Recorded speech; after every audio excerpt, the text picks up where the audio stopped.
Hello, America. Today we sit down with JD Rucker and talk the Federalist Party, and if time permits, profiles in history, your favorite segment, and mine. So sit back, buckle up, and hang on because we are just getting started. Freedom is never more than one generation away from extinction. You and I have a rendezvous with destiny. You know what time it is, so sit back and get ready for the Stafford Voice, your dose of conservative in a world of liberal. 3, 2, 1.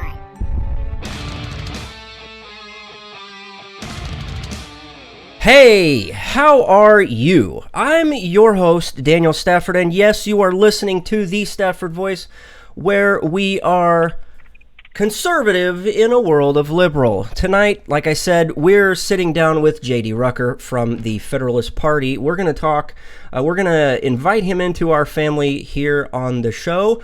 We're going to talk anything and everything that we can about just what is the Federalist Party and what we can do to help and where we can go from here. Also, if time permits, like I said, we will get into some profiles in history. Fascinating individual. He's got a long history, but I think we've condensed enough down to really get into things.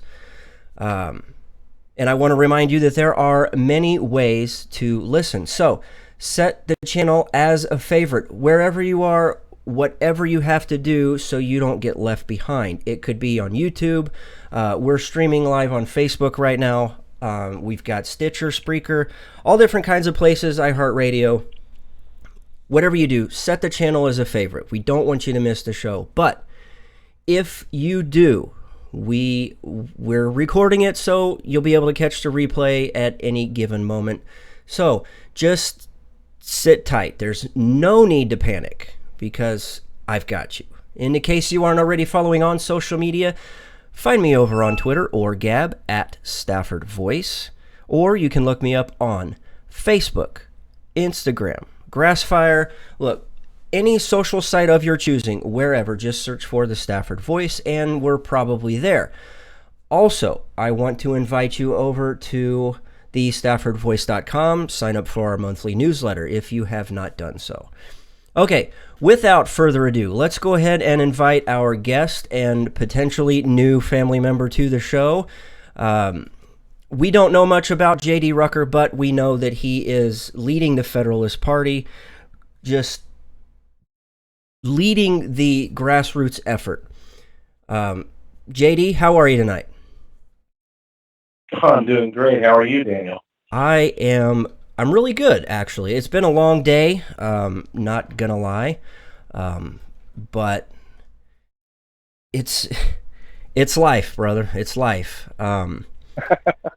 So we were talking earlier before the show. We were talking about movies, and you were telling me that you saw a new movie over the weekend. What was it again? The Case for Christ. The Case for Christ. That was Lee Strobel. Yeah. So what was your honest review about it? Well, I thought it was a very well done movie, particularly for a Christian movie.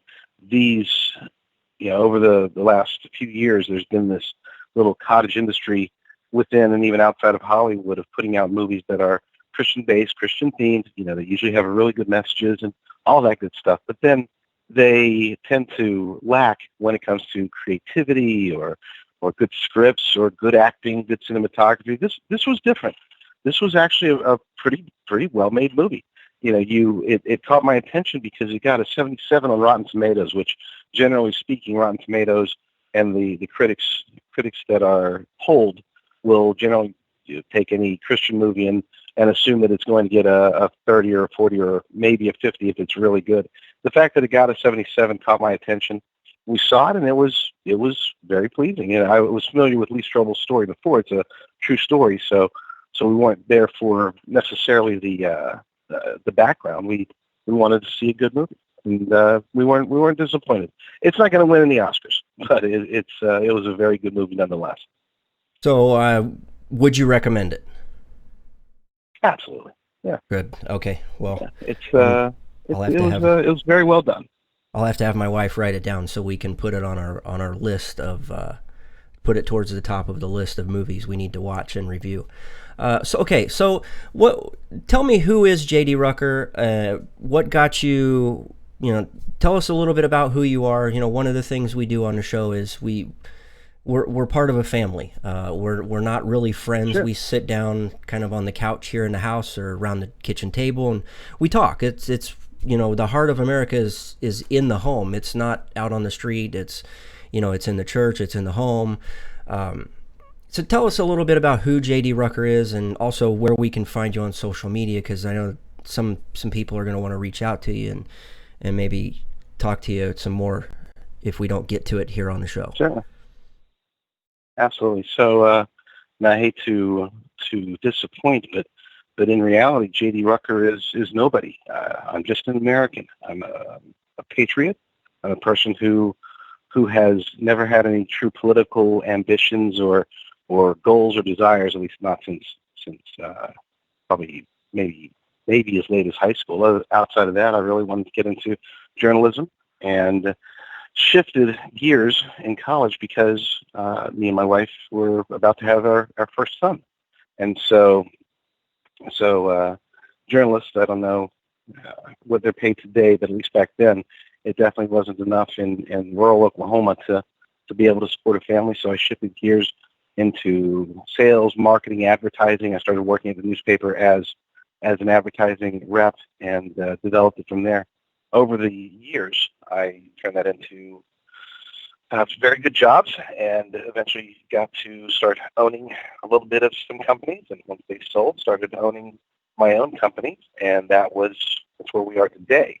Now, the challenge, though, is that I've been watching for years, and I think a lot of us have, watching as we hope that the Republican Party will fulfill their promises, that they will be the party of small government, that they'll actually come out and really defend their freedoms and take care of the things that they say they're going to take care of during campaign season. And like many Americans, I've been disappointed over and over again. So we decided with the last election, and I say we is a very small group of close friends and Federalists and conservatives and people that are like-minded about small government, we decided to start looking at some alternatives. We looked at the Libertarian Party and the Constitution Party and America's Party and some others, even smaller third parties, and we quickly realized that none of them were up to snuff. They weren't really able to come together with a strong strategy, a strategy that was designed to win elections, to actually make change happen. There was a lot going on, but this is not. Please keep in mind, I'm not attempting to insult the members of the Constitution Party or the Libertarian Party or even the GOP, but specifically the leadership in those third parties wasn't moving in the right direction. At least not one that could actually break through the two-party super system. So we decided to change that, and the rest is history, so to speak. As far as finding me, it's easy. My name is JD Rucker, and you can find me on Twitter at JD Rucker. It's probably my most prevalent. I do Facebook sometimes, but really that's just for the party. My main focus is on Twitter itself, and that's where it's easiest to communicate, at least for me. For other people, it's different. They can always go and find me and communicate through the federalistparty.org, thefederalistparty.org, and that's an easy way to get to us. And if they want to get updates from us, they can text 53445, text the word Federalist, singular. So just text Federalist to 53445 and sign up for updates. Awesome. Okay, so but the short answer is that I'm nobody. Well, I know that feeling all too well. But you touched on something that I kind of want to build on and see where we get in some discussion tonight. Looking at other third parties, and even those quote unquote mainstream parties like the Republicans and the Democrats. When you Sure. break all of it down, a lot of them, what you just said was they focus on the main event per se, and that is to win the presidency. Tell me, how does the Federalist platform differentiate itself from all of these other groups? Because I think what I've picked up on is you're not so focused on the top level stuff. It's more about at home. What am I doing in my own community? What am I doing in my own state? Am I wrong here, or can you expound on that a little bit? No, not at all. No, I can expound on that quite a bit if we have the time, but I'll try to keep it short. First and foremost, you're right. Every other party, particularly the third parties that don't have a chance of winning the presidency, seem to be focused on winning the presidency. It's a strategy that's not only defeatist and discouraging to the base, but it's also one that doesn't have any real fruit that can be delivered. It doesn't matter if you get 3% or 0.1%, or you end up finishing in the top 8 amongst presidential candidates. That's still a waste. So you're asking people to participate, to support you, to donate their hard-earned money towards a cause that has absolutely positively 0.000 chance of ever succeeding.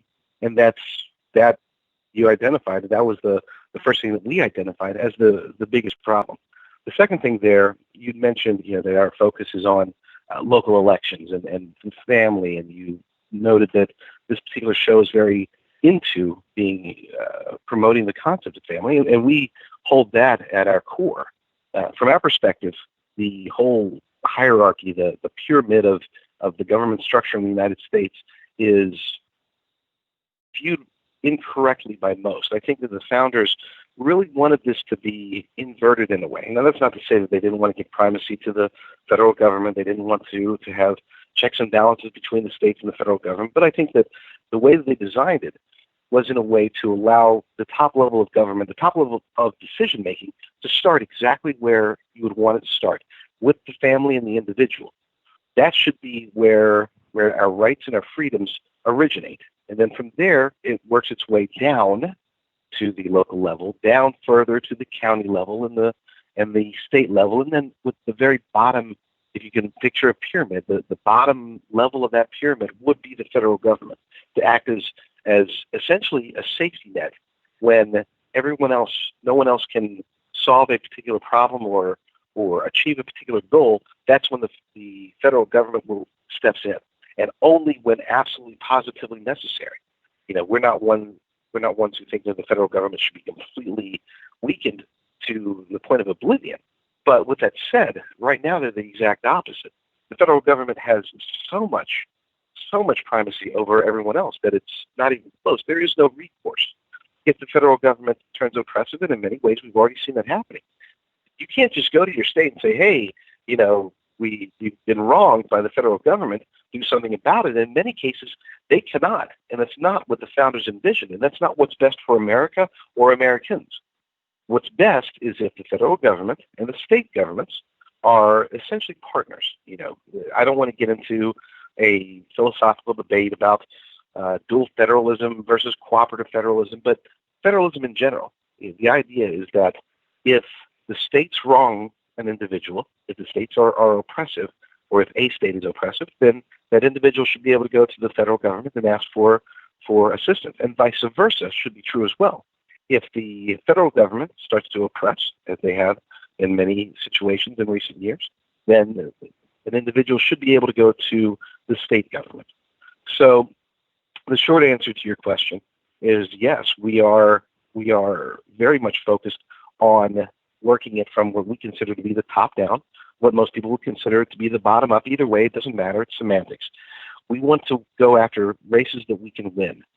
And that's it. We're not going to try to waste anybody's money on running for president in 2020 unless we have the mandate. And that mandate has to be in the form of enough members, enough people, enough journalists talking about us, enough money to actually sustain it, and then an achievable path to win. If we can't, then we won't run it. And that's same with Senate or Congress or governors or mayors or city councils. The way that we look at it now, our main focus is to build up bubbles of groundswell, where there's areas where we can actually get embedded, where we can start winning real races, like again, city council, school boards, mayorships, win these, county assessors, whatever. win these elections that are achievable. And it befuddles me that these third parties that they're able to accumulate money and they're able to get members, but they don't take the right strategy. They spend it all on races that they know they can't win, or it's a hope and a prayer that they could maybe get to a debate. But we've seen in the last election that wasn't even very possible. Until they start winning state legislatures and governorships and start really making an impact, there's no way they can ever win the presidency or really even very many congressional seats. We look at it from the perspective of, let's start with what we can win, where we have the opportunity to actually succeed, and let's build on those successes. We're trying to operate this in many ways like a business. If you are a small company, and let's say you're selling widgets, sure, you could say, we're going to take these widgets and we're going to go to Amazon and Walmart and we're going to blow it up, and we'll be the biggest widget company in the world by this time next year. You could say that, but the chances are very slim. Instead, you should, it's great, take it into Amazon, get it started, work yourself up, and get it to the points where people are talking about you. Then, after they see, wow, this is really something, this is a great widget, then you can start talking to the Walmarts or the J.C. Penney's or whoever. Maybe you can go international, maybe you can grow from there. But the whole idea that you build your strategy around, we're either going to be the biggest in this particular widget race, or we're not going to do it at all, that's failure. And that's exactly what the third parties are doing.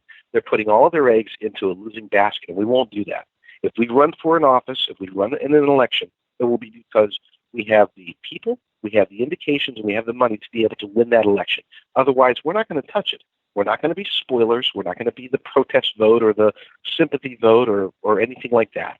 We assess, we decide, can we win this? And if we can, we will go for it. Otherwise, we won't even touch it.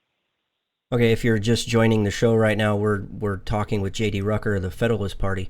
I love that if we don't want to waste anybody's time, and we've talked about that here before on the show. Every 4 years you've got these shadow parties. These parties that only live out in the shadows, and they pop up every 4 years, kind of like locusts that come around every 7 or 14 years, and they try and win the big prize. But in large part, the majority of conservatives and even libertarians, and for the most part, Democrats totally get this also. Change starts at home. It starts in the community. It takes an upset parent to go to the school board and run to be on that board. It takes an upset person to run for city council. It takes an upset everyday person to run for office and represent an area, whether it's just a couple of blocks or a town or even a county. So the fact that your main focus is, where can I win? And where can you win is in your own home and in your own backyard. In large part, as a country, we need to quit focusing on propping up these people that only want the prize. We don't. Right. It's about limiting government, limiting how much they can encroach on our liberties and our freedoms, limiting the amount of government that gets into our everyday lives. And that doesn't happen unless we get out of our homes, we get into our communities, and start changing things at that level, because it's that level that actually influences everybody else up from that. I mean, we call it the fourth branch of government, and it's really the largest and most powerful branch, and that's we the people. The power doesn't ride with the president, doesn't ride with Congress, the House, the Senate, whatever. It rides with we the people, and we have to start understanding that and really getting out into the community. And it takes somebody getting out on a blog and or even grabbing their cell phone and getting out on Periscope or Instagram and doing a video there and sharing it and presenting these principles of limited government and protecting life at all costs and defending our freedoms that were put into place years ago by average everyday citizens. I mean, we've outlined who these citizens are over the last, I don't know how many weeks, and we're going to talk about one. We're going to talk about another individual later on tonight, if we get around to it. But these were everyday citizens. The founding fathers were. Yeah. They were no better than you and I. They saw that this wasn't going to work. So let's change it. Let's not create this massive government to step in and control everything. Right. Amen, brother. I mean, if you could see me, if this was a video, you'd see me nodding profusely. I mean, so let's get back on track a little bit. What exactly is the platform per se? What does the Federalist Party stand for? You know, you've got conservatives over there on one side, the conservative party that says this or that, or you got the libertarians that say, you know, we want to legalize this and, you know, whatever, man. And then you got the Democrats over here that boo God, and the Republicans are over there laughing. What exactly does the Federalist Party stand for? I mean, in the next year or 4 years, are we going to see a 50-page document that outlines the strategy, or what do we got here? You may see a 50-page document. You may see a one-page document, because our perspective is relatively simple, at least at the national level. The way that we look at platform and the way that we look at the way that our party is going to be run is very similar to the way that we would expect the nation itself to be run once we get into power. Our national party platform is pure, simple, it's as elegant as possible. We did it in a way that was designed to be foundational. We want to make sure that it is the core foundation upon which the state parties will be able to form more detailed and more state-specific platforms that match their own needs and desires. You know, you can't write a platform that's going to be the same thing in Florida, and it'll meet the same needs of people in Chicago, and go down to Dallas and move over to Anchorage, Alaska. One national platform is silly, especially when it's very detailed. And I know that every party does it, and this is, you know, us going against the grain, but we looked at this, we talked about it thoroughly, and we decided that our platform is going to be focused on three core ideals, three core principles, three core philosophies. The first one, and this is the one that is arguably, I wouldn't say the most important, that would be incorrect, but it is the most used. In other words, it's the portion of the platform that when we're out there making decisions, when we're making choices on individual issues, we usually go back to this first portion of the platform, which is limiting government, reining in the D.C. power grab that they've been accumulating since, well, technically since the 19th century, but into, you know, from FDR, it started to explode and expand, and it's just never really slowed down ever since. You know, the federal government has taken over our lives, in essence. You know, we are beholden to them. As we're recording this, it is the day before tax day, and man, that should scare some people. The sheer fact that our taxes are so high, you know, and I'm not going to get into, we got to lower this. I'm not going to get into specifics about, you know, what our tax plan would be at this point. But let's face it, you know, we do pay, whether it's on tax day or out of our paychecks or whatever. It's an increasingly large amount of money. But here's the problem: you can reduce that, you can raise it, you know, you can do whatever you want with the rate. But at the end of the day, the government itself is still way overspending. You know, last year I think it was $600 billion. They were over budget. They're talking about adding more and more and more and more. You know, and keep in mind, they're saying they're going to add more and more and more.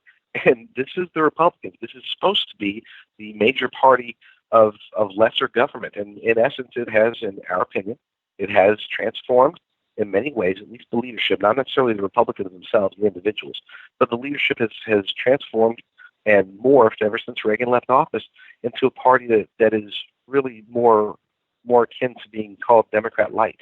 They do claim at times that they will fight, but their fights are not real in many cases, particularly when it comes to smaller government. They had no problem in 2015 passing a clean Obamacare repeal bill. They put it on Obama's desk. They let him veto it. Why did they do that, and why are they now unwilling to do that? That's a weird question to have to ask, because now it won't get vetoed. So are you telling me that they put it out there in 2015 because they knew it would be vetoed, or were they bluffing? To me, and I'm sure that the answer is yes, they were bluffing, but here's the thing. To me, that's not bluffing, that's lying. They said they wanted to repeal it. Now they have the opportunity to repeal it.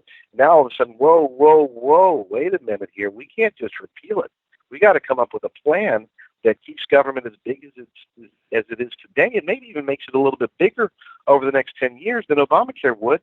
And let's make sure that we defund Planned Parenthood and throw in redirect some money here to there and make some changes to it that essentially is just another variation of socialized medicine. So, clearly I wasn't a big fan of Ryan Care, Trump Care, whatever you want to call it.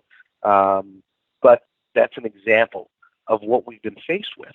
And so the core, every time that they, as Federalists, if they're in office, they need to make a decision. Is this going to rein in government? Is this going to shrink government? And people will say, well, you can't just always shrink government. Here's the thing. Today, the way the situation is, you kind of have to always shrink government. You kind of have to cut it because it is so huge that anything short of cut is not going to make an impact. It's a three-pronged approach. You can't just cut, okay, so we're going to cut a couple of regulations for every one regulation we add in. No, you have to cut 10 regulations for every regulation that you want, and then you have to really decide, is this a regulation that we want? You can't just decrease a little bit of the, fire some EPA people and cut their budget and move it over to the military, which technically isn't a cut, it's just essentially a balanced transfer. But you can't just cut the EPA. You got to get rid of it. It is not useful. It is not beneficial to the environment, nor is it beneficial to the American people, nor is it necessary by any means. The Department of Education, kill it. It's a 35-year-old failed experiment. It is not necessary, especially when you're talking about the education of our children. This should be handled locally. This should be handled from, what most people would consider the bottom up, starting with the individual, making choices for their family, working with the schools, making sure that school districts are as self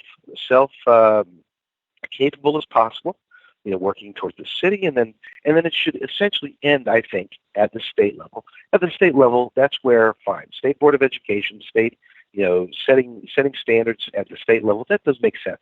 But once we start getting into Common Core and we start getting into essentially nationalized education with the Department of Education, it is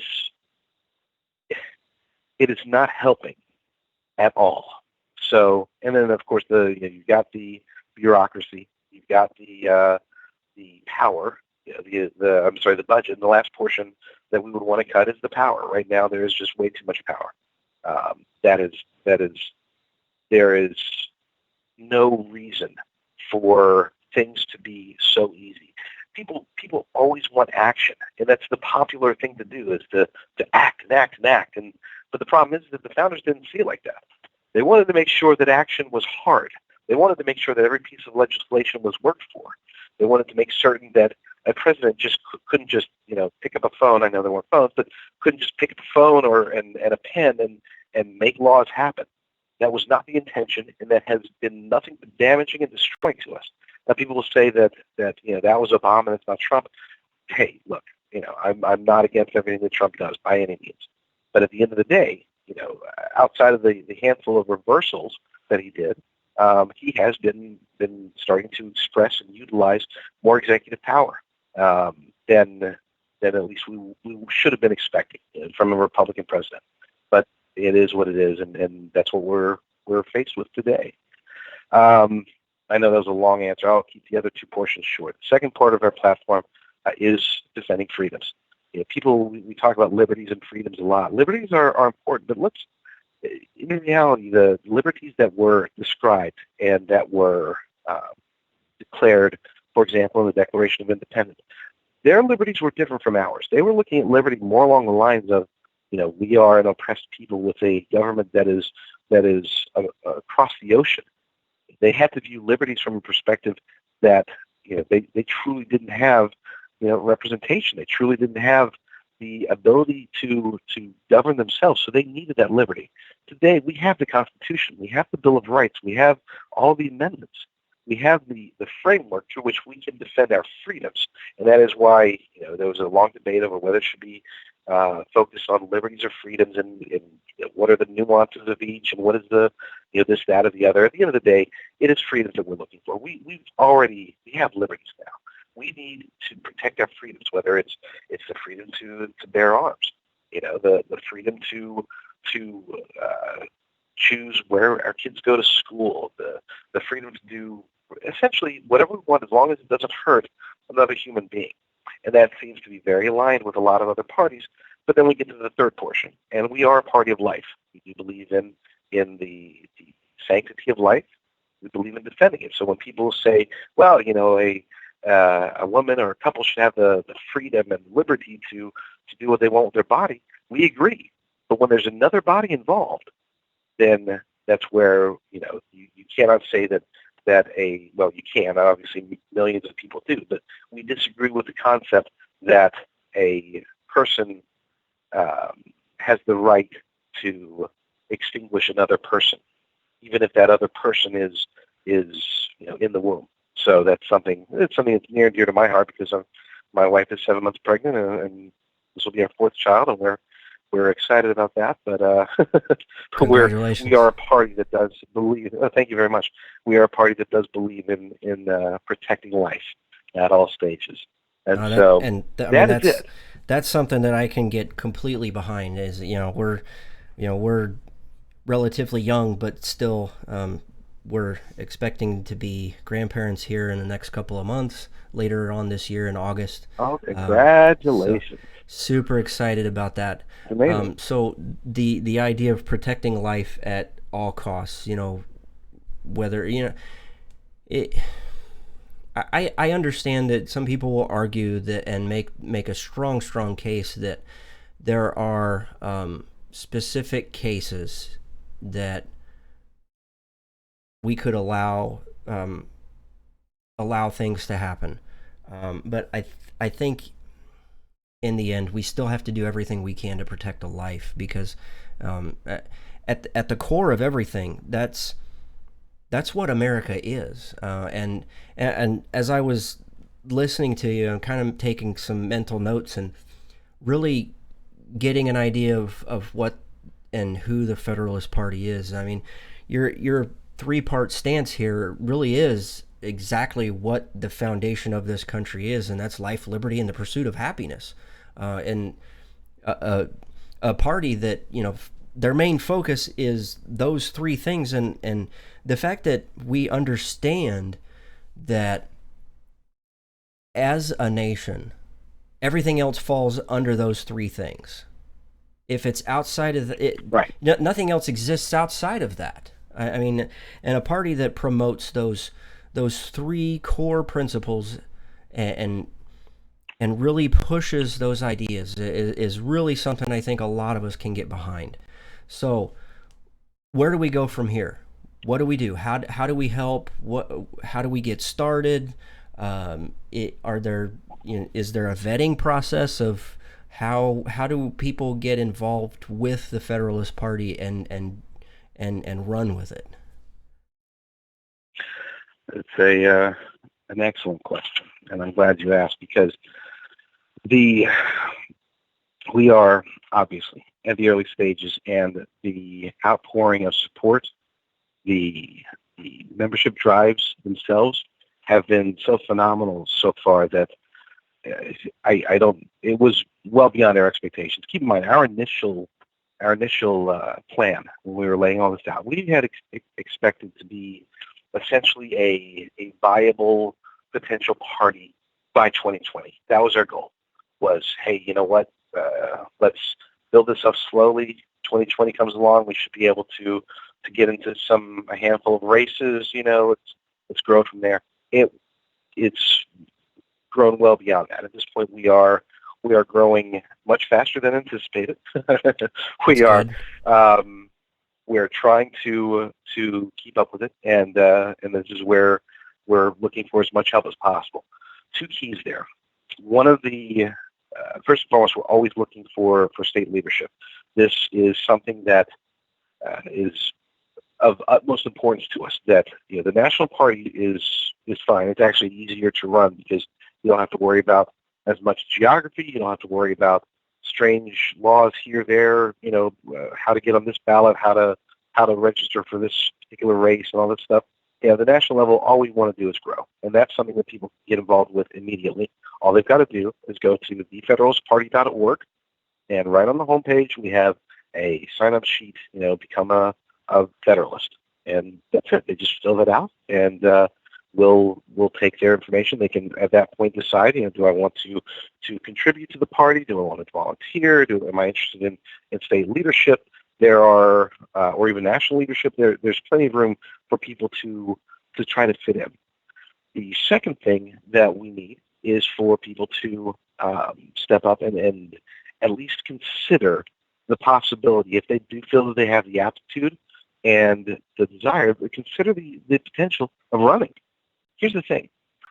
We're not going to be a party that is made up of your standard politicians. We're not going to deny people. If we look at a Mike Lee or a Ted Cruz or a Rand Paul, if they just get so sick of the GOP, so sick of getting beaten up by Mitch McConnell all the time, then they say, look, we're done, or maybe one of them gets primaried or something like that happens, or there's not just those three. There's plenty of them. Freedom Caucus. There's lots of them out there. We're not going to deny any pre-existing politicians or even politicians. We are talking to some people who have either been in politics in the past or who have run and not won.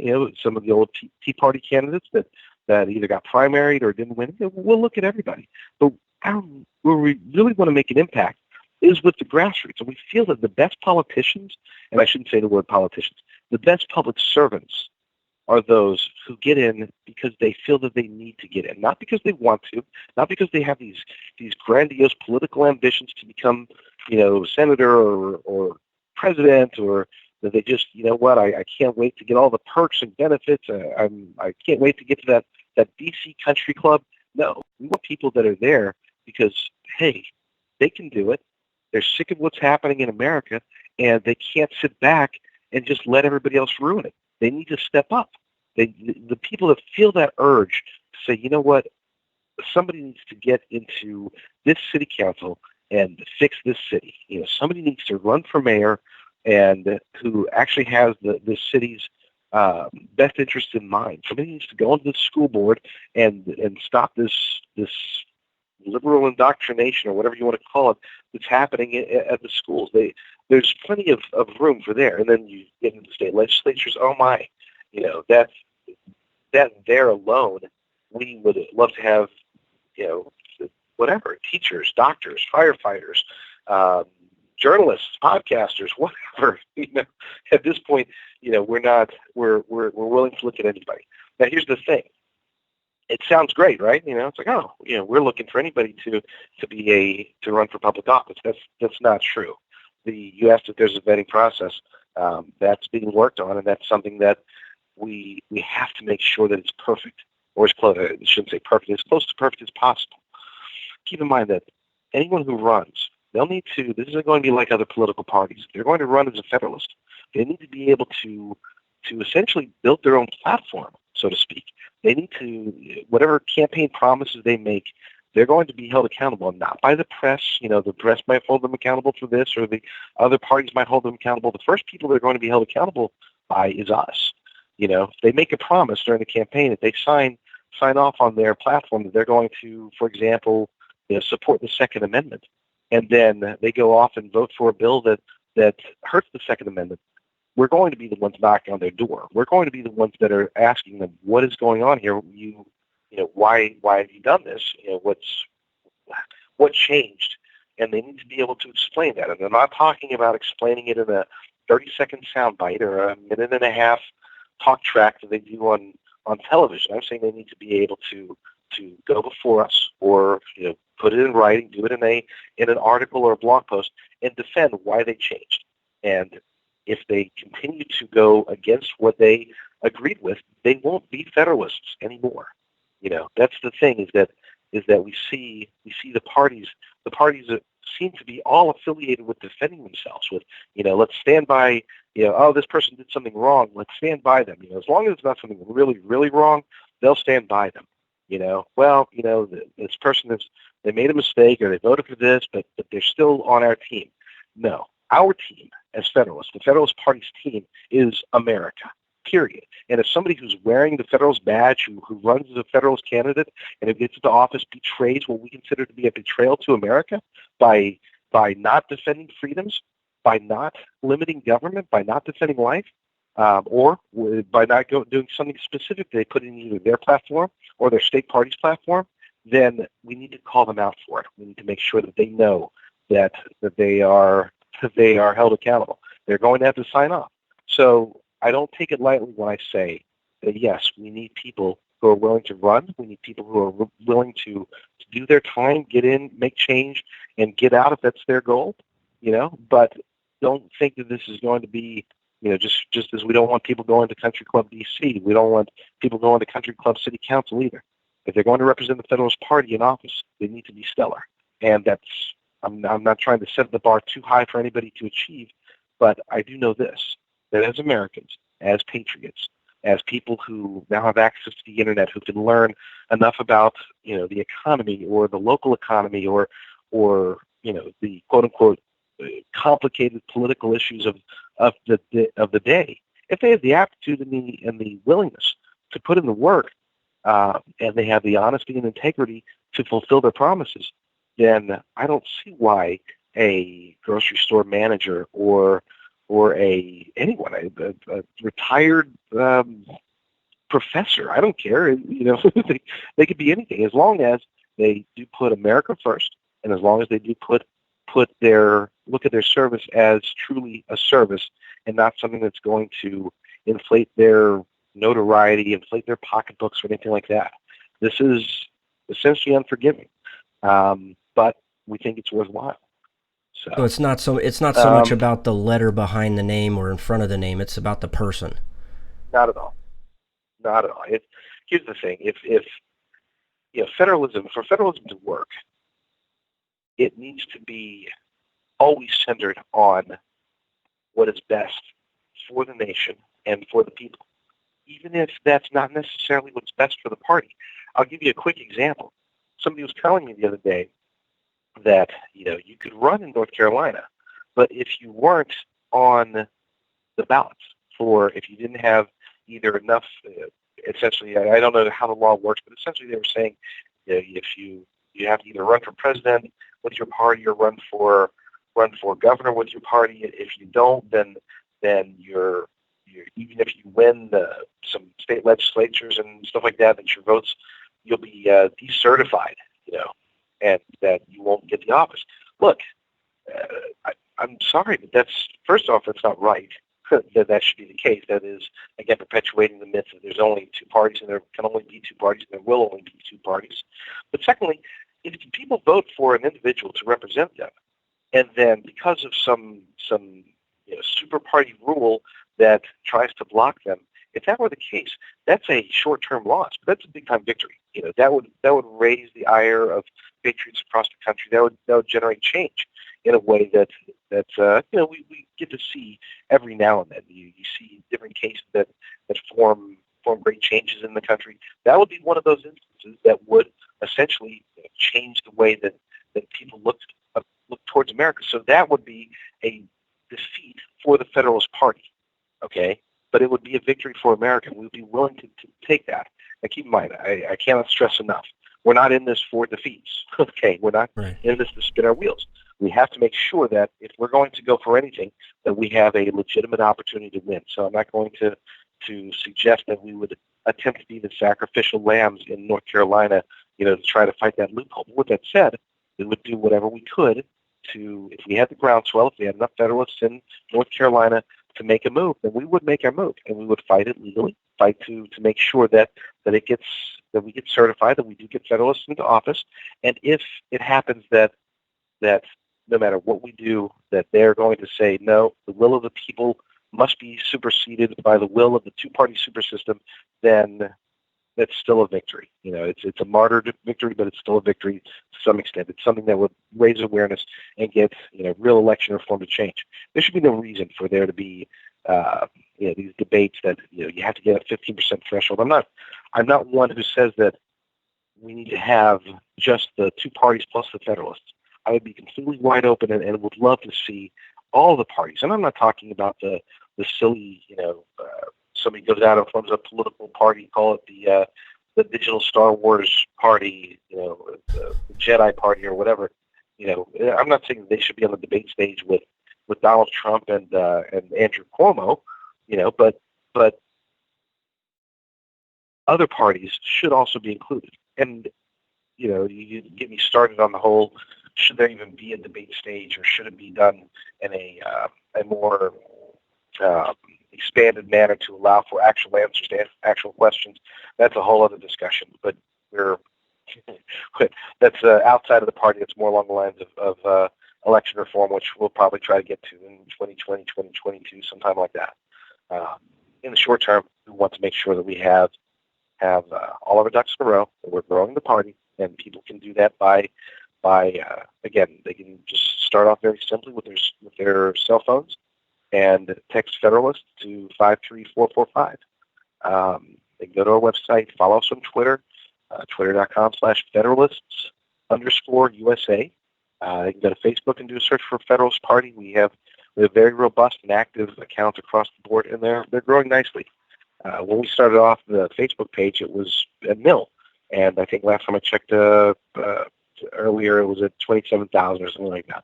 It's still not going to fight the Republicans or Democrats, but considering that we haven't really, we haven't even run an election yet, to be growing at that pace and to be getting volunteers signing up on our website at a tremendous pace, so many people texting to get updates on their mobile devices, extremely encouraging. Again, our 2020 plan has been accelerated to where we do feel that we can make an impact as early as 2018.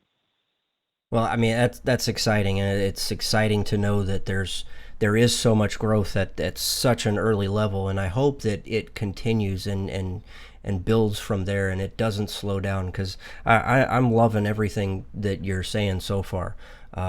We'll have to talk some more at another time and continue this conversation, because we've talked about so much, and I think that in future times that we can have you on the show again, we'll try and break down some of these bigger things into something a little more minute, and really try and dive into how it really impacts the person at home who's watching or listening, and maybe we can figure out a way to help educate them on what they should be doing and what they can be doing to really help this platform and even help themselves in their communities. So I'm really excited for you. This is really, really energizing. It's a renewed amount of energy to really get behind.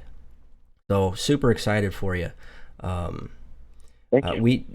We had some interesting questions in the chats. Hopefully they were answered. And I think for the most part they were. One of the questions was, how do you plan on barbecuing the California Democrat Party, who run 90% of the state as a one-party system? That was from on Twitter. He's at Army John.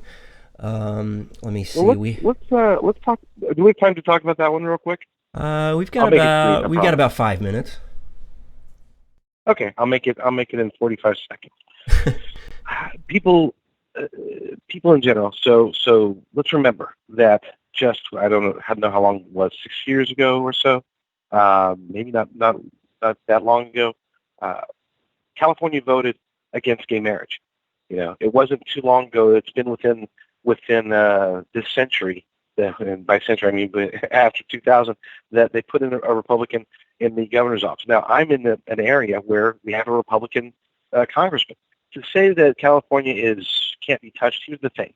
Federalism in this, particularly the idea of smaller government, can be applied in a way and explained in a way that will get many Democrats excited. Keep in mind, a lot of Democrats aren't Democrats because they're liberal. They're Democrats because, for whatever reason, whether it's because they're minorities or their parents did this and that, or there's something that's compelling them to be not Republicans. We can be, and we have seen people that were Democrats coming on board as Federalists because we're also not Republicans. Again, nothing against the Republican Party in general, or Republicans, I should say, in general, but to say that it's impossible, I wouldn't say that. It could have happened in 2018, probably not. 2020, no. But here's one thing that I've noticed, and I do live out in California. One thing that I've noticed is that people are starting to realize that, wow, we have been, playing this big budget, big tax California game for so long, and man, we're broke, and wow, we can't afford to fix this road, and holy cow, things are really bad here, and we can't even afford to do anything really. We're having to cut funds across the board. Eventually, people do wisen up. So California is probably not going to be our biggest target in 2018, but that's not to say that we wouldn't target some areas of California. Sorry. Nope, you're fine. We had another question. What's the Federalist view on the Second Amendment? Second Amendment is very clean, very simple. Okay, if you want to try to debate me on, the militia is that was an no. Okay, Second Amendment is very, very clear. Okay, it gives us the right to bear arms. Period. That's it. Okay, there's no limitation that I'm not suggesting that you erase all laws that pertain to it. The whole idea of people wonder why you can't mail order over the mail, order guns directly to your home anymore. It's because one of those guns was used to kill JFK. So there are certain laws that do make sense. But for the most part, as an American citizen, if I want to take my Colt 45 and holster it and make sure the safety is engaged, and as a responsible, law-abiding citizen, go out to lunch and know that if anything crazy happens, that I can defend myself and my family, that's what the Second Amendment grants. Now, we can get into details, but the short version is that for the most part, there doesn't need to be exception. There doesn't need to be, what about for hunting or for this, that, or the other? Every state can decide how they want to participate. But as a national government, the Second Amendment is very clear, and it's not open for debate. It should not be repealed or challenged in any way. Let the states decide if they want to limit it to 10-round clips, or if they want to make sure that you don't have a rocket launcher or whatever. But at least not that there's anything wrong with having rocket launchers. Hey, I'm yeah, exactly. Someday I might have my own, but as of today, I don't. We've got a good portion of our audience that's ex-military and prior service. So, and speaking for myself, hey, if I can get my hands on one, I'm going to put it in the cache. Okay, so let's review.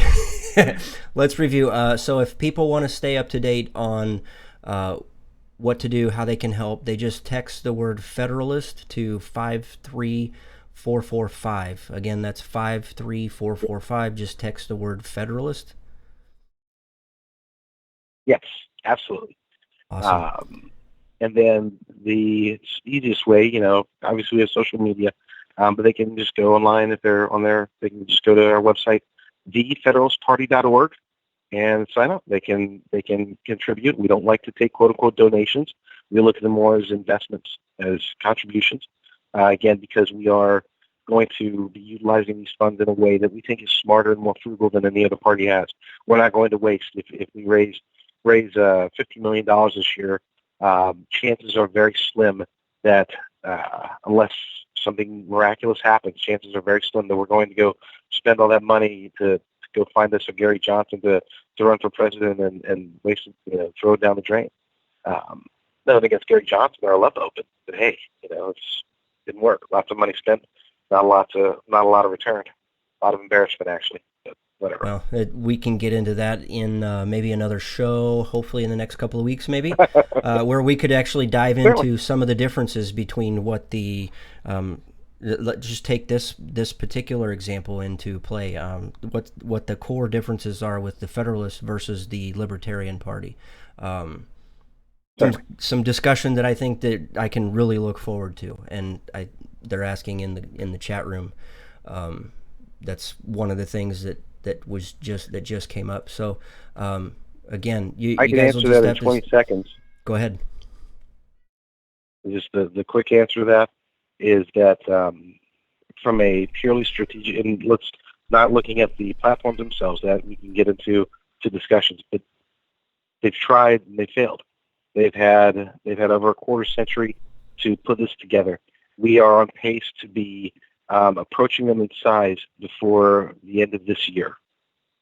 We have a strategy that is designed, in our opinion, to win. So the most stark difference is that we think that we have a strategy to make a move versus a strategy that might be able to get one city council and maybe a mayorship and a handful of congressmen over a 30-year period. That's not going to be us. We should be equal to or bigger than them by the time the next election rolls around. Right. Good stuff. Good stuff, JD. Appreciate it. We will try and reach out to you and get you back on the show here in the next couple of weeks. We'll talk about some more stuff, see where the party's at, and even have you on future conversations. Really a pleasure to sit down and talk to you tonight, JD. I really appreciate it. Thank you so much for your time. I really do. Thank you for having me, Daniel. All right. We'll catch you up later. Thanks. Okay, guys. Great conversation. That was super fascinating. Some very good stuff talked about. Super excited as to where the Federalist Party is going, what they've been able to do. It really does. It really does excite me. So here's the thing. Unfortunately, we are out of time. And here in just a minute, we'll get into the after the show. But I'll explain something here in just a second. But unfortunately, that is all the time we have for tonight. And until look, I'm getting all flustered. The cat is like driving me crazy. I don't know what her deal is. Anyway, look, that's all the time we have for tonight. And God willing, the Stafford Voice will be back next time, maybe later this week. You can follow me on Twitter or on Gab at Stafford Voice. You can look me up on Facebook, Instagrams, wherever you are. All you got to do is just search for it, the Stafford Voice. You can email your questions, comments, or concerns to thestaffordvoice@gmail.com. I want to thank you so much for your time tonight. I really do. It really means a lot. And until next time, thanks, and God bless.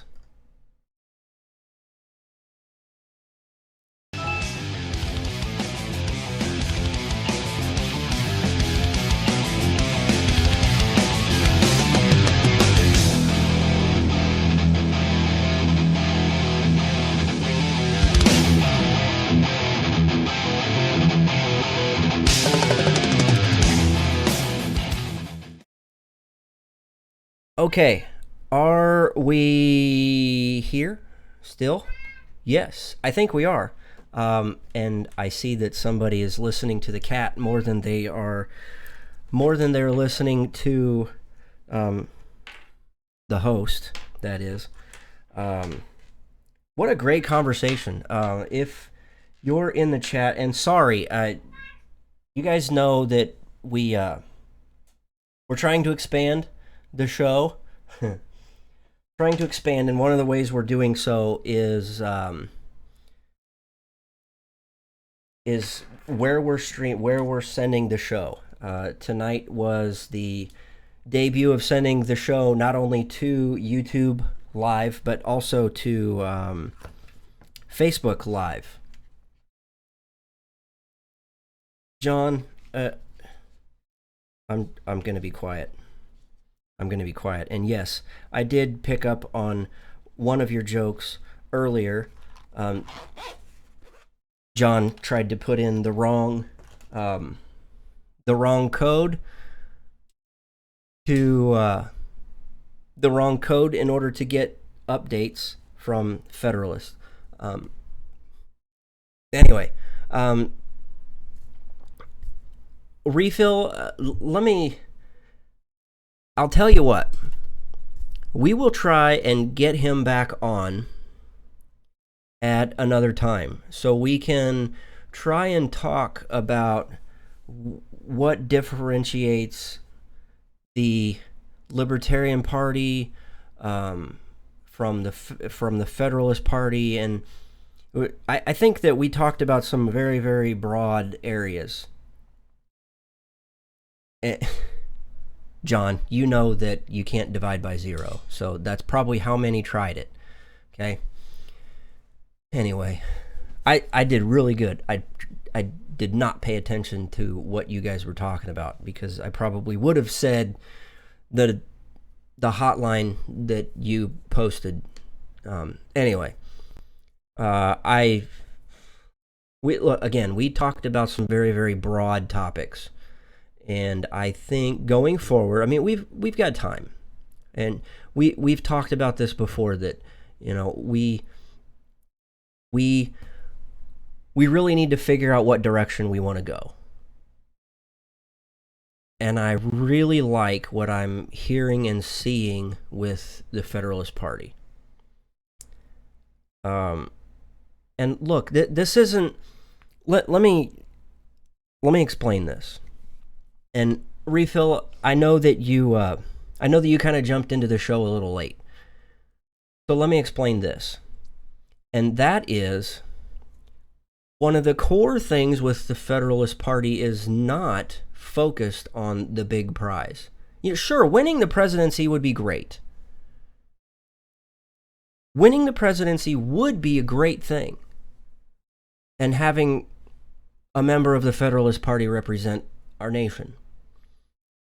But let's keep in mind that where is most of the impact? It's right in your own backyard. If you really want to, quote unquote, put your shoulder to the wheel, what you have to do is run for city council. You have to run to become a member of the school board, or a local commission, or even state office. Run for mayor, run for governor. And some of those jobs are high level. But, you know, running for school board, you can make a lot of changes that impact the community at a school board. You can make a lot of changes if you're working in city council or working as a local government employee and serving your community in that way. So please, by all means, don't get discouraged in trying to separate the idea of what a libertarian is versus what the Federalist is.